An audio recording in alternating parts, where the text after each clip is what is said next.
La Chine est en train de forer un trou de plus de 11 km de profondeur. En voulant creuser le deuxième plus grand trou du monde, qui sera également le plus grand trou du pays, la Chine souhaite une fois de plus être leader sur le plan technologique et scientifique. Mais quelles sont les raisons exactes? Pourquoi la Chine tente de forer un trou aussi grand? Quels sont ses objectifs, mais aussi les défis de ce type de projet? On t'explique tout dans cette vidéo. Les travaux se déroulent dans le désert du Taklamakan, le deuxième plus grand désert de dunes au monde. Il se situe dans la région autonome ouïghour du Xinjiang, dans le nord-ouest du pays. Comme tu t'en doutes, l'emplacement du trou est important. Mais on t'expliquera un peu plus tard pourquoi ce désert a été choisi. Avec ses 11 100 mètres, il ne sera pas le grand trou au monde, mais il sera le plus grand en Chine. À titre comparatif, il est plus profond que la hauteur de l'Everest. Pour cela, le forage traversera plus de 10 strates continentales et atteindra des couches remontant à la période Crétacée de la planète. Cette période est connue pour se terminer avec la collision de la Terre avec une météorite, ce qui a entraîné la disparition des dinosaures. Cette strate a donc entre 145 millions et 66 millions d'années.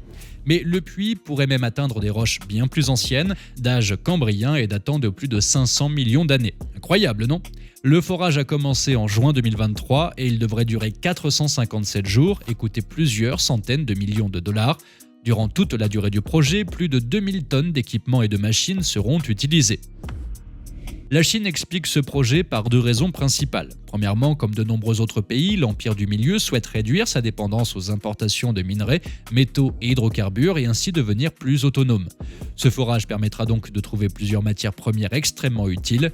Dans le cas de la Chine, ce sera surtout du pétrole et du gaz. Mais pourquoi se trouve-t-il si profond dans la Terre ?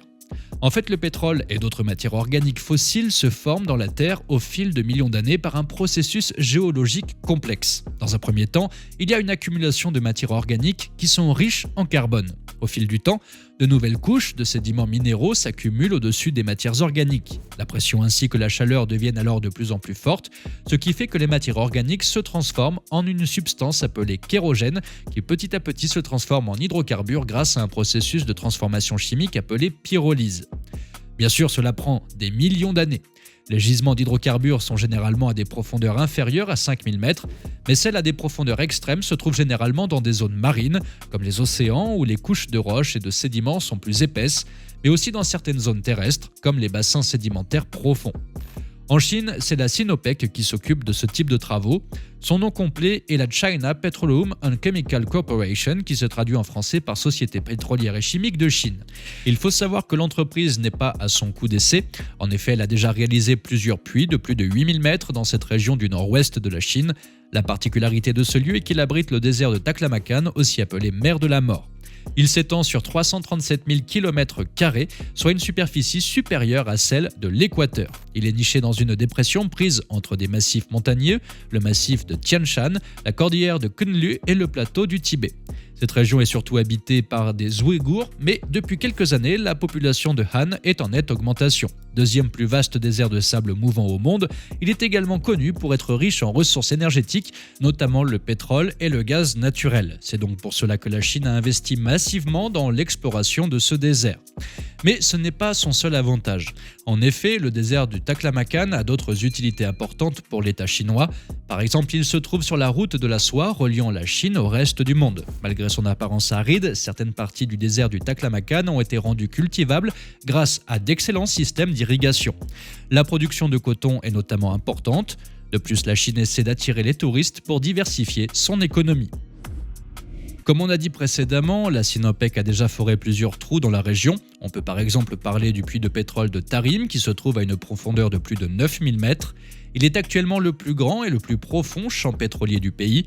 Cependant, le nouveau projet de l'Empire du Milieu ne sera pas le trou plus profond jamais réalisé par l'homme. En effet, le puits de Kola, qui se trouve en Russie, a été foré à 12 262 mètres de profondeur. Creusé en 1989, il a fallu 20 ans pour qu'il atteigne les 12 km. Ici, l'objectif était purement scientifique. Le but était d'atteindre la discontinuité de Mohorovičić, alias Moho, qui marque la limite entre la croûte et le manteau terrestre. Lors du forage, les scientifiques ont alors appris que la croûte continentale était bien plus épaisse que prévu. Atteindre le Moho devenait alors un véritable défi technique. Face aux hautes pressions et aux hautes températures, il a été décidé de mettre un terme au projet. Selon la Chine, même si l'objectif principal de creuser un trou de 11 km est la récupération de pétrole et de gaz, il est également scientifique. Il ne faut pas oublier que cette initiative arrive à un moment où le pays franchit des étapes importantes dans sa consolidation en tant que puissance technologique et scientifique mondiale. Par exemple, le jour où les travaux ont commencé, l'État chinois a envoyé 3 astronautes dans sa station spatiale en orbite. L'objectif final ici est de poser le pied sur la Lune d'ici 2030. Et dans notre cas, Sinopec a déclaré vouloir repousser les limites de la profondeur en matière d'exploration géologique. En fait, ce projet fait partie du programme d'exploration Deep Earth, dirigé par le président chinois Xi Jinping. Il fait partie d'un des grands objectifs scientifiques du pays. Les autres sont Deep Sea avec l'exploration des océans, Deep Blue avec le développement des technologies de l'information et avec Deep Space pour l'exploration de l'espace. Liu Xiaogang, un représentant de la China National Petroleum Corporation, CNPC, a également déclaré que le projet servira à renforcer les capacités technologiques de PetroChina en matière d'excavation en profondeur et de fabrication de nouvelles machines. Pour affirmer ses propos, le géophysicien chilien Cristian Farias, directeur des travaux de génie civil et de géologie à l'Université catholique de Temuco, a parlé de faits très intéressants. En effet, il a déclaré à BBC Mundo, pour étudier les 10 km les plus proches de la surface, nous utilisons généralement d'autres techniques telles que la sismique et d'autres types de tomographie. Ces types de projets sont très utiles car ils fournissent des preuves physiques à l'appui de la recherche. Il ajoute que ce projet permet de tester les dernières avancées technologiques, ce qui pourrait ouvrir une ère d'exploration très intéressante. L'objectif scientifique est donc principalement de comprendre la nature et l'évolution géologique de ce désert. Alors qu'il a fallu une vingtaine d'années pour former le plus grand trou du monde, Sinopec prévoit de forer ce puits en seulement 457 jours, soit en un peu plus d'1 an. Mais comme tu t'en doutes, cela risque de ne pas être aussi facile que ça. Surtout que même sans cette contrainte de temps, plusieurs experts révèlent que la Chine fera sûrement face à d'importants défis techniques et technologiques en raison des conditions difficiles du sous-sol, telles que des pressions élevées et des températures extrêmes. De plus, la stabilité du trou est également un défi majeur. En effet, selon Sun Jincheng, scientifique à l'Académie chinoise d'ingénierie et à l'agence de presse Xinhua, la difficulté de construction de ce projet de forage équivaut à conduire un gros camion sur 2 minces câbles d'acier. Il faut savoir que forer un trou aussi grand est déjà difficile en soi, mais la particularité du désert du Taklamakan est ses températures extrêmes. En effet, celles-ci varient entre moins 20 degrés en hiver et 40 degrés en été. Il est donc clair que ce projet a comme objectif de mettre en avant le pays sur le plan des avancées technologiques et scientifiques, mais la Chine souhaite également en tirer une plus grande indépendance financière. Cela fait déjà plusieurs années que l'Empire du Milieu mise sur l'innovation et le progrès. Cela démontre également la volonté du pays à réduire sa dépendance à l'égard d'autres nations, en particulier dans des domaines stratégiques.